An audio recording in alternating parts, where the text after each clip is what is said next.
नवरात्रि एक ऐसा त्योहार है जो कि माँ दुर्गा अपने भक्तों से मिलने आती है। ऐसे में आप भक्ति कर अपने सभी कष्ट दूर कर सकते हैं। नवरात्रि में सभी प्रकार की महिलाएं व्रत नहीं रख सकती क्योंकि वह ऐसा करती है तो सर्वनाश निश्चित है। नंबर 1, तलाकशुदा महिला कहते हैं कि किसी महिला या पुरुष का तलाक हो चुका है तो नवरात्रि का व्रत न रखें क्योंकि ऐसा करने से माँ दुर्गा टूटे हुए जोड़ों का व्रत स्वीकार नहीं करती। नंबर 2, वैश्य को भी कभी भी नवरात्रि का व्रत नहीं रखना चाहिए क्योंकि जब शरीर का पवित्रता खत्म हो जाती है तो ऐसे में पूजा में शामिल होना आप पवित्र का निमंत्रण देंगे। नंबर 3, आप कभी भी बीमार है तो आप नवरात्रि का पूजा न रखें क्योंकि स्वस्थ व्यक्ति ही पूजा का नियम पालन कर सकता है। माँ दुर्गा के भक्त कमेंट में जय माँ दुर्गा जरूर लिखें। आखिर शिव जी से खतरनाक असुर का जन्म कैसे हुआ? दोस्तों, वावन पुराण के अनुसार एक बार शिव और पार्वती काशी पहुंचे और भगवान शिव अपना मुंह पूर्व दिशा में होकर बैठ गए। इस दौरान पार्वती जी आई और पीछे से शिवाजी की दोनों आंखें बंद कर दी। जैसे ही शिवजी की आंखें बंद हुई तो पूरी संसार में अंधकार छा गया। संसार को बचाने के लिए शिवजी ने अपनी तीसरी आंखें खोल दी जिससे संसार में रोशनी लौट आई। लेकिन उसी अंधकार से ही एक पुत्र का जन्म हुआ जिसका नाम अंधक रखा गया। इस समय देव हृदय पुत्र की कामना में तपस्या कर रहे थे, तभी शिवजी ने घोर तपस्या से दर्शन देकर इस अंधक को दे दिया। आगे चलकर अंधक ब्राह्मण जी की तपस्या करके बोला, मुझे नेत्र ज्योति मिली और मैं अपने राज्य का सम्राट बनूं और अमर हो जाऊं। जिससे पहले 2 वरदान देकर ब्राह्मण जी अमृत को देने से मना कर दिए। तभी अंधक ने कहा, जो भी मेरी माँ हो उसके प्रति कामसूत्र होने पर भगवान शिव के हाथों मोक्ष प्राप्त हो। ब्राह्मण जी में यह वरदान प्राप्त कर वह सम्राट बन गया। इससे देवलोक को वश में कर लिया। वासना में होकर अंधक पार्वती का अपहरण करने पहुंच गया। वहां विकट युद्ध के पश्चात भगवान शिव ने उसे त्रिशूल पर टंगे कर सूखने के लिए छोड़ दिया। तभी अंधक को अपने गलती का एहसास हुआ और उसने शिव की इस स्तुति करने लगा। इससे प्रसन्न होकर शिव जी ने उसे मुक्ति प्रति कर दी और अपने घर बना लिया। भगवान शिव के भक्ति कमेंट में हर हर महादेव जरूर लिखें।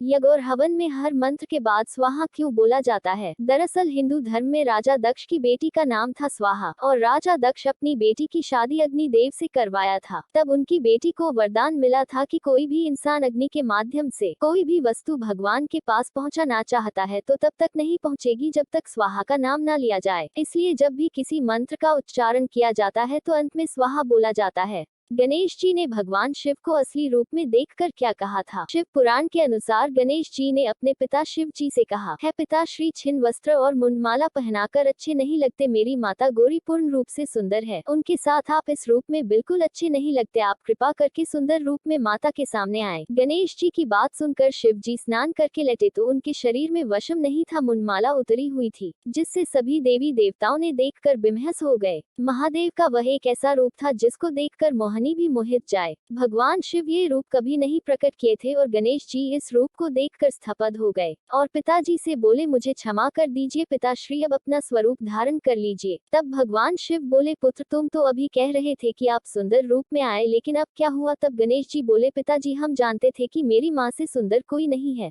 कलयुग के 2 ऐसे इंसान जिसे भगवान साक्षात दर्शन दिए थे। नंबर 1, तुलसीदास। दोस्तों, तुलसीदास ने एक प्रेत की मदद से हनुमान जी की दर्शन किए थे। उसे प्रेत ने तुलसीदास से कहा था, राम कथा में जो व्यक्ति सबसे पहले आएगा और सबसे अंत में जाएगा समझ लेना वही हनुमान जी हैं। जिस तरह तुलसीदास ने वृद्ध रूप में आए हनुमान जी को पहचान गए और उनके पैर पकड़ लिए, फिर हनुमान जी ने अपने असली शरीर में प्रकट हुए। नंबर 2, रामकृष्ण परमहंस। दोस्तों, रामकृष्ण परमहंस एक ऐसे आदमी थे जिन्हें माता काली का साक्षात दिव्य दर्शन होते थे और स्वयं उन्हें अपने हाथों से भोजन भी करवाते थे। दोस्तों, कमेंट में जय बजरंग जरूर लिखें।